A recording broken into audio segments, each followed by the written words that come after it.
We have a translator, but unless we need to use the translator, we won't. So just... Okay, we'll start. Steven, can you give us your thoughts after that? I think the scoreline's a tough one for us to take. I think losing 3-1 at home at Ibrox is always going to be tough and disappointing. I think you have to pay respect to the opposition. Good team, real good style about them, and some real high-class individuals. I thought in terms of Rangers we were too respectful in the first 45 minutes. We had a good shape about us, good organisation, but we were passive within that shape. We weren't aggressive enough.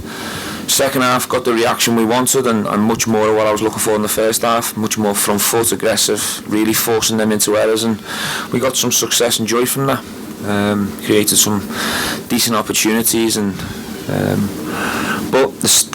obviously the goal we've conceded a top finish. And the third one I'm extremely disappointed in, because we never defended that situation good at all.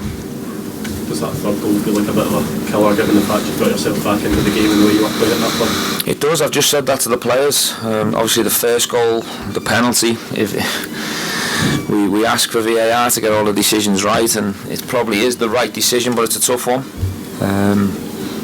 Obviously that goes against the game plan to go a goal down to a penalty. But then we've done ever so well to get back in the game, and if the game finishes at 2-1, it's not the end of it's not the end of the world. You've still got a real scoreline you can go and fight for. 3-1 makes it even more tougher. But we'll go next week and give it everything we've got and give it our best shot, and hopefully try and find a 90-minute performance rather than 45. You obviously hit the heights through this cup game, but I think you've still suffered with the hangover from the domestic stuff. No, I don't think so. I was really pleased with a lot of the second half show, and I thought the subs were really positive. The crowd came with us, and I think we had a top team and some top players rattled for certain periods of the second half. I just felt we showed them a little bit too much respect in the first half, and we waited in our shape rather than being in that shape and going for it. But look, where we are is where we are in terms of the Europa League.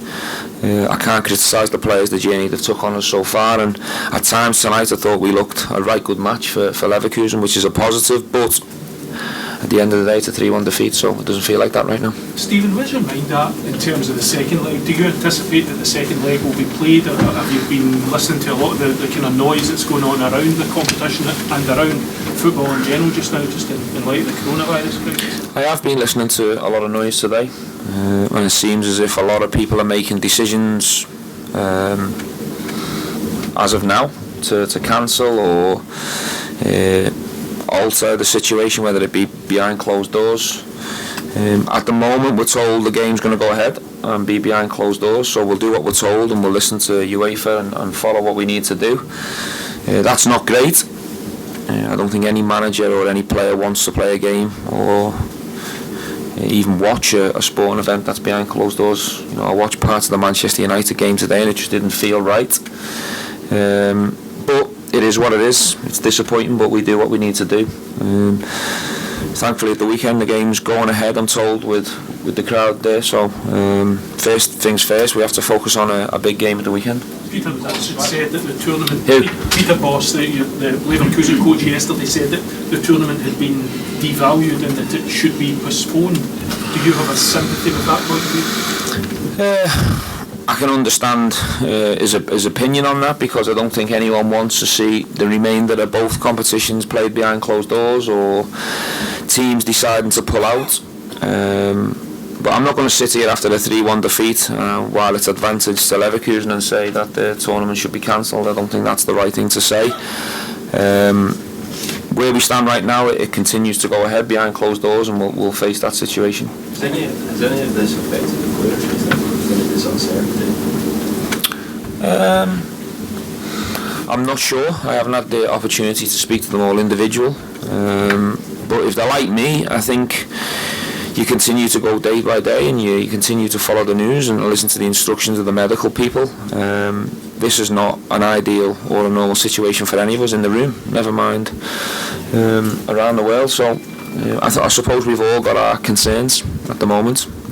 family concerns, waiting to find out if games are going to go ahead, if leagues are going to continue, if this, that and the other is going to happen. I think everyone's just waiting to see how much this is going to grow and how long it's going to continue for. Steven, on the issue of timing, if it's the Europa League or the Scottish leagues, should decisions be made quickly, do you think, in terms of clarity? Well, I think all you can say, or all I want to say, is the important thing is the people, us, is protection from situations of this virus growing and people continuing to spread. I think the first thing has to be people's health, but I'm hoping that the football and continues. I'm hoping that, but first things first, everyone's health's more important. Steve, with the distractions today, was there any point when you thought that the game might not go into it? Only this morning, really. Just obviously speaking to Ross this morning on my way in, waiting for the nod that everything was going to go ahead as normal. But we found out pretty early, so it didn't affect preparation or it didn't affect the mindset. We can't really be looking for that as an excuse. Anything else? Okay, so we'll put a player in here then instead of Mixer. Thank you.